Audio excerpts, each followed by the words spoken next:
misalnya Sandi adalah seorang karyawan perusahaan ini ya. Dia punya pendapatan 13 juta per bulannya dalam 1 tahun. Dia harus menyetorkan dana pensiun 2,3 juta. Sedangkan untuk biaya jabatannya itu adalah 5 juta. Nah, bagaimana perhitungan pajaknya ketika dia itu punya 2 orang anak dan istri yang tidak bekerja? 2 orang anak, istri tidak bekerja berarti masuk yang ini. 2 orang anak, istri tidak bekerja berarti yang ini. Yang ini ya, sebentar. Yang K2 ini, yang K2 atau 67.500. Dia nanti pendapatan bersihnya dikurangi itu atau penghasilan tidak kena pajaknya itu. Nah,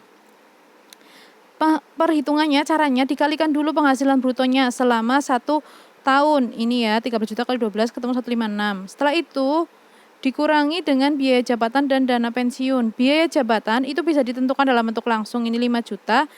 Bisa juga kalau dalam perhitungan undang-undang pajak itu maksimal itu 5%.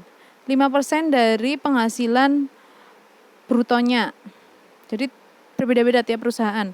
Setelah ketemu penghasilan bersih yang sudah dikurangi dengan biaya jabatan dan dana pensiun, kemudian dikurangi dengan penghasilan tidak kena pajak.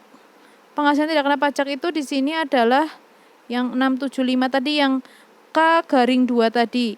Ketemu penghasilan yang harus dikalikan lapisan pajak adalah yang ini. Nah, 81,2 juta. Karena pengenaan pajaknya itu bertarif, maka dia harus digolongkan masuk dalam tarif yang mana. Tadi kan 0 sampai 50 juta. Jadi yang ini ya, tarif itu penggolongannya tuh yang ini. Dia masuk tarif yang mana? Dia tadi 81 juta ya, berarti ada di tarif yang ini ada, yaitu 50 juta. Sisanya 31 juta juga masuk di tarif yang kedua. Contoh perhitungannya ada di sini, bisa dilihat ya. Ketika dipisah itu 50 juta lapisan pertama, ini lapisan yang kedua 31,2. Nah, setelah itu dihitung, dikalikan ya, lapisan pertama dikali 5%, lapisan kedua dikali 15%. Ketemunya berapa? Yang 15% jangan lupa hanya 31,2 juta.